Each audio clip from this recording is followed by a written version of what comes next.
Daria had worked as a teacher for 5 years, but she was unfairly dismissed from her job. While searching for a new one, she met a millionaire. He said to her, "I have an autistic son who barely speaks.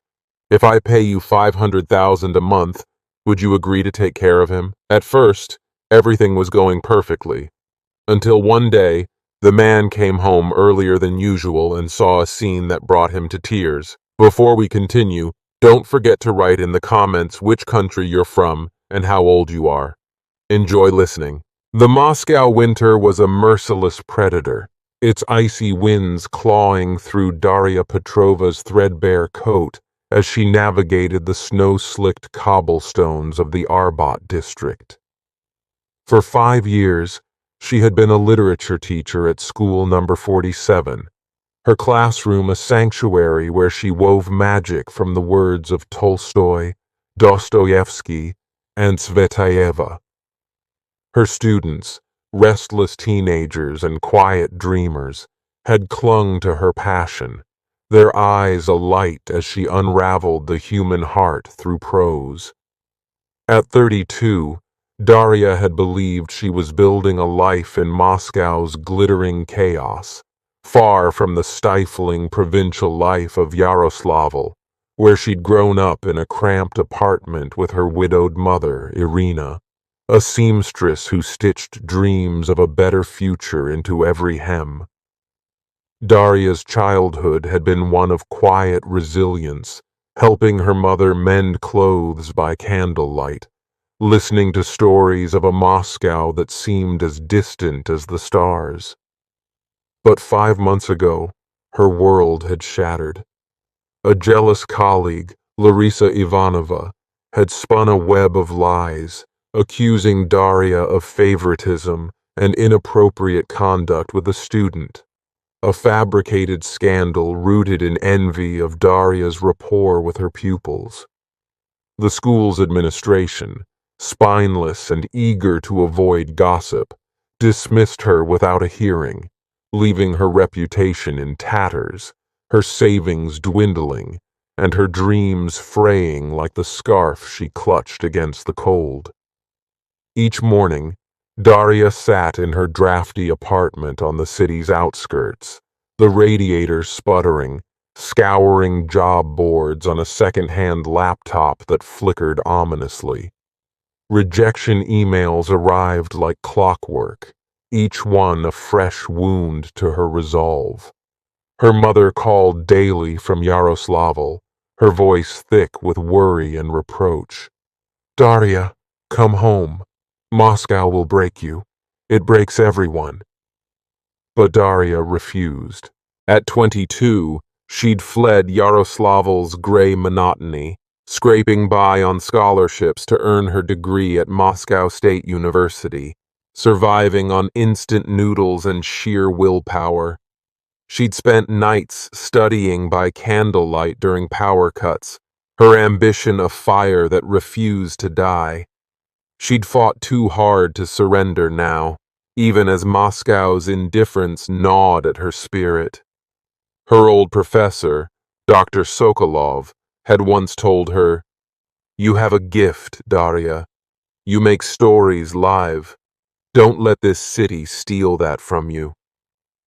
His words echoed in her mind, a lifeline in the dark. One bleak afternoon, seeking refuge from the biting cold, Daria slipped into a bustling cafe on Old Arbat Street. The air was thick with the aroma of espresso and fresh pastries, a painful contrast to her empty fridge. She nursed a cheap coffee, her crumpled resume on the table, when a voice caught her attention. A man in a tailored wool suit sat nearby, speaking into his phone with a low, commanding tone. "Marina, I need someone extraordinary. Nikolai's condition is deteriorating. He hasn't spoken in weeks, and the last tutor quit after a single meltdown. I'm running out of time."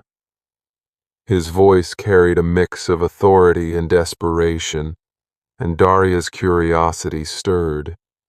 She glanced at him, a man in his early 40s, with sharp cheekbones, gray-blue eyes, and a weariness that seemed to age him beyond his years.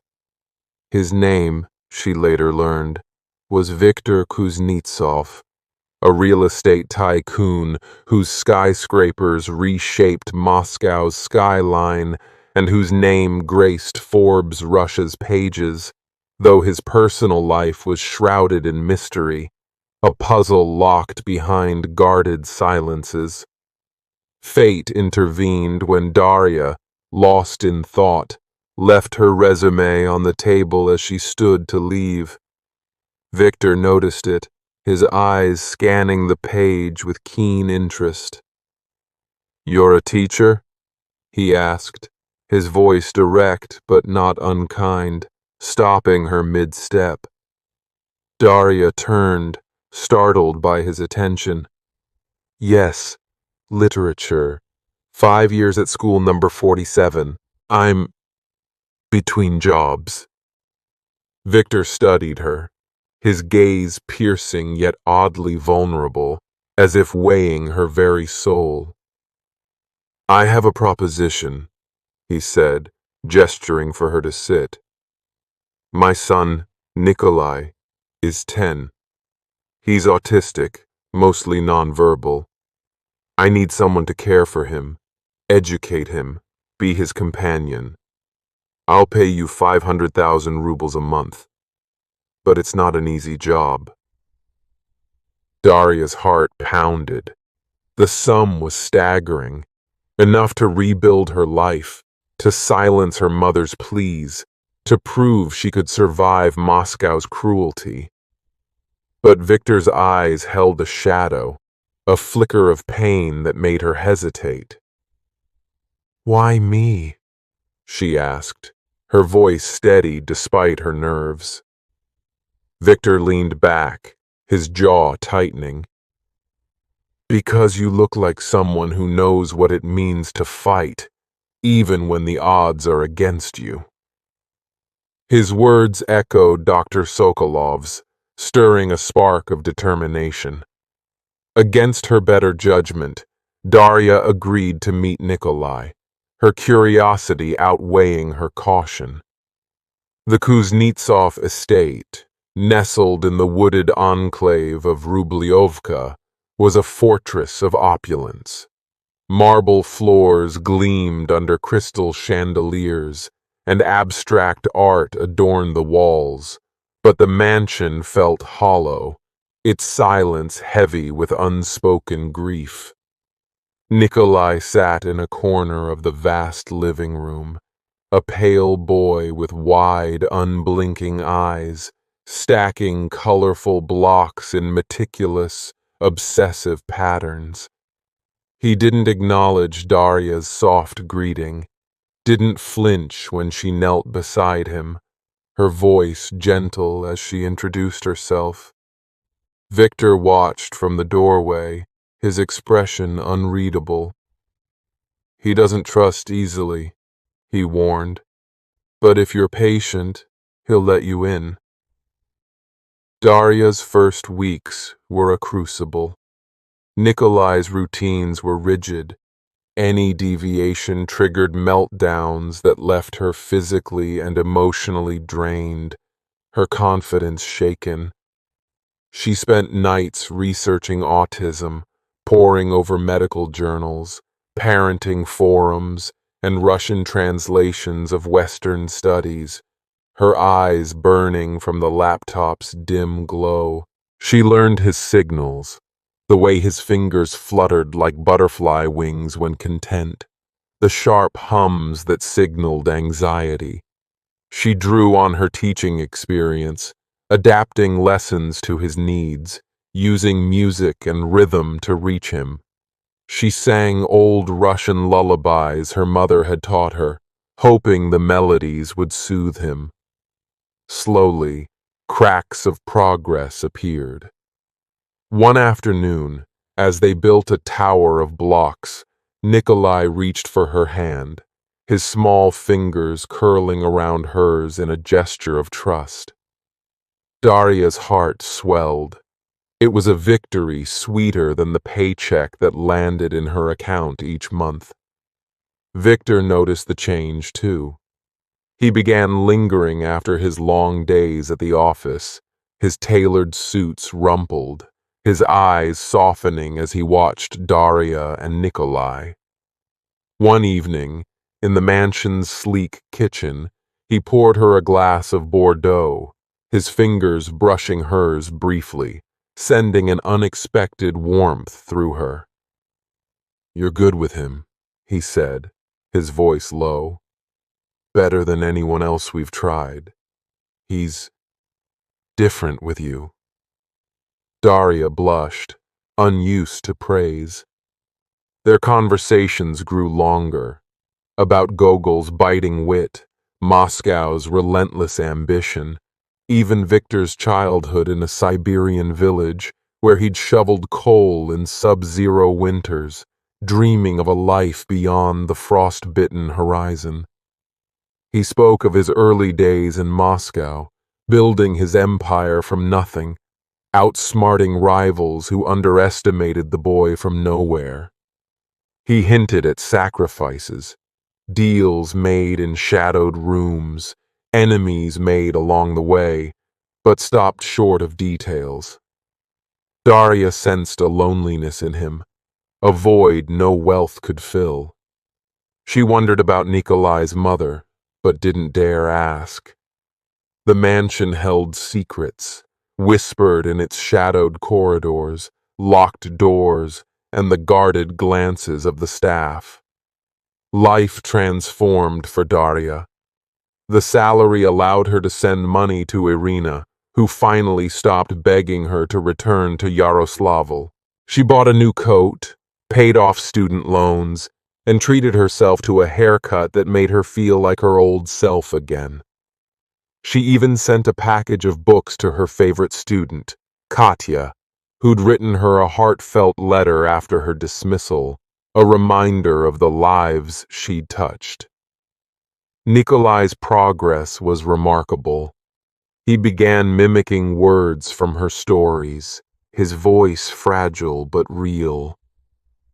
"Moon," he said one night, pointing at the sky through the floor-to-ceiling windows, his eyes bright with wonder.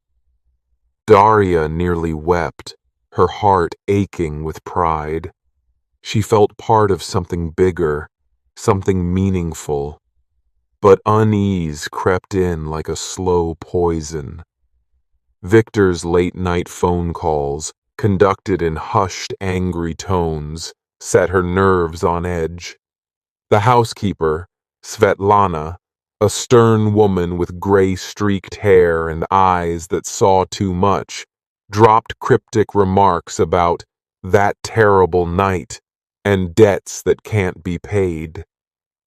And then there was the locked room on the second floor, its heavy door unyielding, a mystery that gnawed at Daria's mind. Her unease deepened one stormy evening, as thunder rattled the mansion's windows and lightning cast jagged shadows across the walls. Nikolai was more withdrawn than usual, clutching a tattered stuffed bear he refused to release, his eyes wide with unspoken fear. "What's wrong, Kolya?" Daria whispered, using the nickname she'd given him. His gaze darted to the staircase, toward the locked room. Her curiosity burned brighter than ever, a flame she could no longer suppress. She'd respected Victor's boundaries, but Nikolai's distress felt like a sign, a plea for answers. After tucking him into bed, she crept upstairs, her pulse hammering in her ears. A loose floorboard near the door caught her eye, and beneath it, she found a key, its metal cold and heavy in her palm, as if it carried the weight of the house's secrets. Her hands trembled as she unlocked the door. Inside was a small, dimly lit room, its walls covered in photographs, A beautiful woman with Nikolai's wide eyes smiled in every frame, radiant in a wedding gown, pregnant in a sunlit park, holding a newborn with tender pride. But in later photos, her smile faded, her eyes shadowed with an unspoken weight. Darya's breath caught. Nikolai's mother? A newspaper clipping pinned to a corkboard read, "Tragic accident claims life of Elena Kuznetsova, wife of tycoon." The article described a car crash on a snowy road 6 years ago, but its details were sparse, the tone oddly sanitized. A handwritten note tucked behind the clipping read, "They knew. They paid." Darya's stomach churned. Who were they? Why was this room a hidden shrine, locked away like a wound too raw to touch? Footsteps echoed behind her. "What are you doing here?" Victor's voice was sharp, his face pale with fury and grief. Darya stammered, "I didn't mean to pry. Nikolai was upset, and I thought—" Victor cut her off, his voice breaking. "You had no right." He pulled her out, locking the door with shaking hands, his eyes wild with a mix of anger and despair. "You don't understand what you've walked into," he said, his voice barely above a whisper. His anger dissolved into exhaustion, and Darya saw a man haunted, not just by loss, but by something darker, guilt, fear, perhaps both. The next week was strained. Victor grew distant, his warmth replaced by curt nods and clipped words. Darya couldn't shake the image of Elena's fading smile, the cryptic note, the questions piling up like snowdrifts. She noticed Nikolai's meltdowns spiked after Victor's tense phone calls, as if the boy sensed his father's turmoil. Svetlana's remarks grew bolder. One morning, as she polished silver in the dining room, she muttered, "Some sins don't wash away, no matter how much you pay." Darya's dreams were haunted by Elena's face, her smile melting into darkness, her eyes pleading for justice. She scoured the internet, finding only sanitized articles about the crash. A deleted post on a conspiracy forum hinted at foul play, mentioning Victor's business rivals, powerful oligarchs with ties to Moscow's underworld. But it vanished before she could save it. Darya's resolve hardened. She began observing the mansion more closely, noting details she'd overlooked. A security camera that flickered off at odd hours, a black car parked near the estate's gates, its driver watching too closely through tinted windows. She overheard Victor arguing on the phone one night, his voice low but fierce. "I told you, it's over. Leave us alone. You got what you wanted." Her heart raced. Was someone threatening them?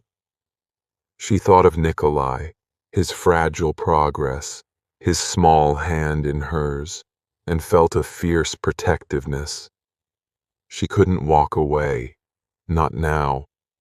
Determined to uncover the truth, Darya contacted an old university friend, Alexei Morozov, a journalist known for digging up stories others buried. Over a late-night call, she shared what she'd found: the locked room, the note, the forum post. "Be careful, Darya," Alexei warned, his voice tense. "Victor's enemies are dangerous. If they killed Elena, they won't hesitate to come for you or Nikolai." He promised to investigate, but his words left her chilled. She started keeping a journal, documenting everything, The black car, the flickering cameras, Svetlana's cryptic warnings, Victor's haunted silences, hoping to piece together the threat looming over the Kuznetsovs. The tension built, a storm gathering on the horizon. Daria noticed more unsettling signs. A window left ajar in the library, a delivery van lingering too long at the gate, Svetlana's nervous glances when she thought no one was watching. One night, as she read to Nikolai, a loud thud echoed from downstairs. Victor was at a meeting. Svetlana had left for the evening, and the other staff were off.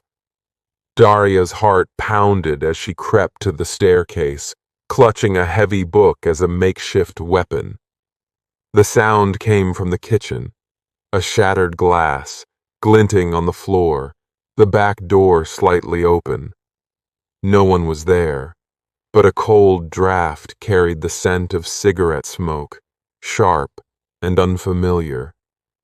She locked the door, her hands shaking, and checked on Nikolai, who slept soundly, oblivious to the danger. The next day, Daria's fear mingled with determination. She began teaching Nikolai in the library, away from windows, her eyes scanning for threats. She found a small locked drawer in the desk, and with a hairpin, she opened it, revealing a stack of letters in Elena's elegant handwriting. They were addressed to Victor, filled with love, but also fear. "They're watching us, Vitya. Be careful. Promise you'll protect Kolya." Daria's blood ran cold. Elena had known something was wrong before her death. She hid the letters, unsure whether to confront Victor or wait for Alexei's findings. Alexei called a week later, his voice grim. "I found a name tied to the crash. Dmitry Volkov, an oligarch with a reputation for ruthlessness. He lost a fortune when Victor won that deal. The police reports were doctored, Daria. Someone paid to make it look like an accident." He mentioned a witness, a mechanic who saw the car tampered with, but the man was terrified, unwilling to talk. "I need time," Alexei said. Daria felt the walls closing in, the mansion's opulence no match for the fear creeping into her heart. She began noticing patterns, strange deliveries, a groundskeeper named Ivan who avoided her eyes, a faint scratch on the garage door. She shared her journal with Svetlana, who revealed a secret of her own. She'd been Elena's confidant, entrusted with a locket Nikolai now clutched in his sleep. "It was hers," Svetlana said, her voice soft with grief. "She wanted him to have it if anything happened." Daria's confrontation with Victor came on a frigid evening, the fire in his study casting shadows on his weary face. "What happened to Elena?" she demanded, her voice trembling but firm. "Nikolai deserves to know. I deserve to know." Victor's composure cracked, his eyes glistening with unshed tears. He sank into a leather chair, his voice barely above a whisper. "It wasn't an accident," he said. He told a story that chilled her to the bone. Elena had been targeted by Victor's enemies, Dmitry Volkov and his allies, ruthless oligarchs he'd outmaneuvered in a billion-ruble deal for a prime Moscow property. The crash was staged, a warning to Victor, the investigation buried under bribes and threats. Nikolai, then 4, had been in the car, unharmed but traumatized, his voice stolen by the horror of watching his mother die. "I failed them," Victor said, his voice raw. I thought my wealth would protect us. It didn't. Darya's heart ached for Nikolai, trapped in his silent world, for Victor, carrying a guilt that threatened to crush him, for Elena, whose life was stolen by greed. Why keep it hidden? She asked, her voice softening. Victor looked away, his jaw tight. Because I didn't want you to see me as a failure, or worse, a target. The truth hung between them, heavy and sharp. Darya realized she cared for Victor, not just as her employer, but as a man broken by loss, yet fighting for his son. She touched his arm, and he didn't pull away, his hand covering hers in a fleeting moment of connection that felt like a lifeline. Life resumed, but the revelation changed everything. Darya threw herself into helping Nikolai, teaching him new words, star, tree, book, celebrating each small step as a triumph. Victor joined them more often, his smiles tentative but genuine. One evening, as they played cards in the living room, Nikolai laughed, a soft, fleeting sound that felt like a miracle. For a moment, they were a makeshift family, healing together. But danger lingered. The black car appeared again, its tinted windows hiding watchful eyes. Victor's phone calls grew more frequent, his face etched with worry. One night, he pulled Darya aside, his voice low and urgent. Stay alert, he said. There are people who still want to hurt us. If anything happens to me, promise you'll keep Nikolai safe. Darya nodded, her throat tight, but the weight of his words settled like ice in her chest. The mansion became a fortress under siege. Darya double-checked locks, kept Nikolai close, and shared her fears with Alexei, who was now digging into Volkov's network. He's untouchable, Alexei said.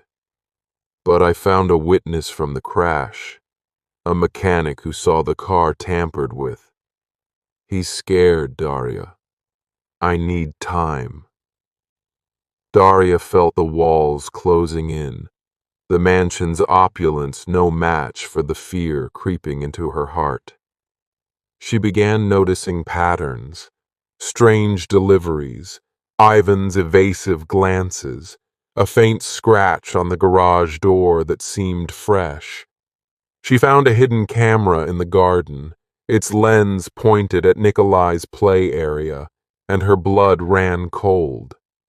Was someone watching him? Svetlana became an unexpected ally. One evening, as they cleaned the kitchen, she shared more about Elena. She was kind, Svetlana said, her voice thick with emotion.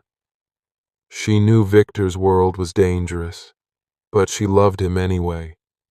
She left a letter for Nikolai hidden in the locket. I couldn't give it to him. He was too young. Darya's heart raced. She examined the locket that night, finding a tiny folded note inside. My Kolya, you are my light. Be brave. Mama loves you always. Tears stung her eyes. She vowed to protect Nikolai, no matter the cost. One evening, as a blizzard howled outside, Victor returned home earlier than usual, his driver dropping him off quietly to avoid the storm. He entered the living room, expecting to find Darya and Nikolai building their towers or reading Pushkin. Instead, he froze, his breath catching in his throat. Darya sat on the floor, Nikolai curled in her lap, both engrossed in a family album she'd found tucked away in the library. Not the locked room's shrine, but a forgotten collection of memories from happier times. Nikolai pointed at a photo of Elena, radiant in a summer dress, her arms around a younger Victor. His voice, soft and halting, broke the silence. Mama. Tears streamed down Darya's face as she hugged him, whispering, "Yes, Kolya, that's your mama. She loved you so much." Victor's knees buckled. He sank to the floor, sobbing silently, overwhelmed by the sight of his son reconnecting with Elena's memory. A bridge he'd thought collapsed forever under the weight of grief and guilt. Darya looked up, startled, thinking he was angry.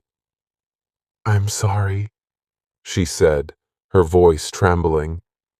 But Victor shook his head, pulling her and Nikolai into his arms, his tears soaking into her shoulder.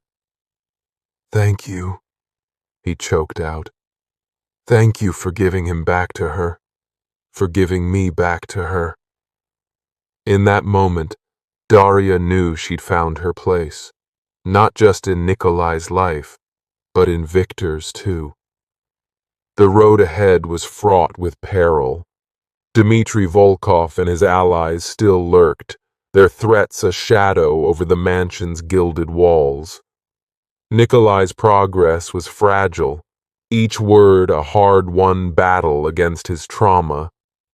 Darya herself was no stranger to loss, her own dreams battered by Moscow's cruelty and Larissa's betrayal. But as the three sat together, the album open before them, the blizzard raging outside, Darya felt a flicker of hope. She thought of her old life, the classroom she'd lost, the students who'd believed in her, the dreams she'd nearly abandoned. Moscow had tried to break her, but here, in this fractured family, she'd found a new story, one worth fighting for, no matter the cost.